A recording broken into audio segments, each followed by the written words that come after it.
Different look, different action. আমি মনে করি এরকম যদি বাংলাদেশের সিনেমা হতে থাকে তাহলে আমাদের বাইরে যে সিনেমা দেখার প্রয়োজন হবে না।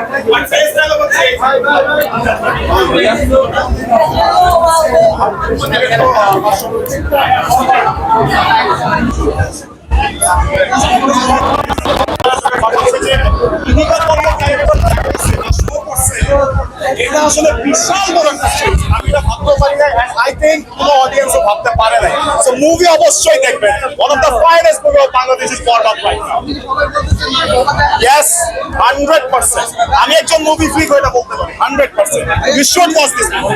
ডায়লগটা ভালো লাগছে। অফ কোর্স এই চিল্লো মালবে। বরবাদ হচ্ছে আমার কথায় one of the finest movie of Bangladesh right নাও। আমি যদি বলি আপনাকে বরবাদের মতো মুভি আমার মনে হয় না এরকম প্রোডাকশন, এরকম সেট কোনো বাংলাদেশে আজ পর্যন্ত কোনো মুভিতে হয়েছে। আমার কাছে এটা লাগছে। এন্ড বরবাদ হচ্ছে এই ঈদে সবচেয়ে বড় গিফট।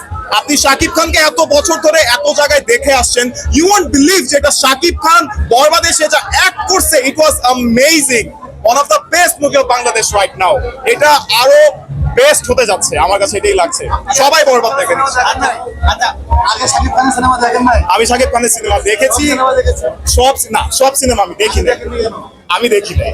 তবে শাকিব খানের আমি কয়েকটা মুভি দেখছি। তুফান মুভি দেখেছিলেন? জি জি, তুফান, জি তুফান দেখেছিলাম। তুফান থেকে ফার বেটার 100 এক্সপেক্ট। আচ্ছা ভাইয়া হ্যালো, অনেকে বলে যে বলিউডের মতো হচ্ছে, এটা কি সত্য? আমি বলি এখন প্রত্যেকটা ইন্ডাস্ট্রি হচ্ছে আলাদা আলাদা। আপনি প্রত্যেকটা ইন্ডাস্ট্রিকে মিলাইতে পারবেন না। বলিউড এক জিনিস, টলিউড এক জিনিস, আমাদের হলিউড আরেক জিনিস। সো আমাদের এই বাংলাদেশের মুভির গ্রেড বা মানে এখন যেটা ছিল আগে, এটা কিন্তু এখন প্রতিনিয়ত আপডেট হচ্ছে। আর আমার কাছে লাগে যে প্রতি বছরের ঈদের থেকে এই বছরের ঈদে সবচেয়ে বেস্ট মুভি আমরা পাচ্ছি। এর মধ্যে আমার কাছে লাগছে বরবাদ। আমি অলরেডি বরবাদ দেখেছি, এরপরে বাকি মুভিগুলো দেখবো। বাট আমার মনে হচ্ছে না কোনো দিক দিয়ে বরবাদের কাছেও কেউ যেতে পারে। আচ্ছা লাস্ট একটা প্রশ্ন ভাইয়া,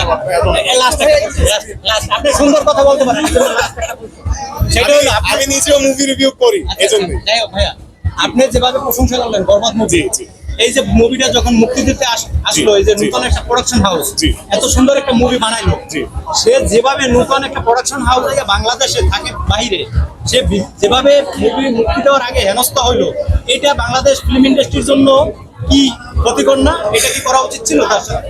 এটা আসলে সত্যি কথা বলতে গেলে আমি মুভি দেখার জন্য অনেক এক্সাইটেড ছিলাম।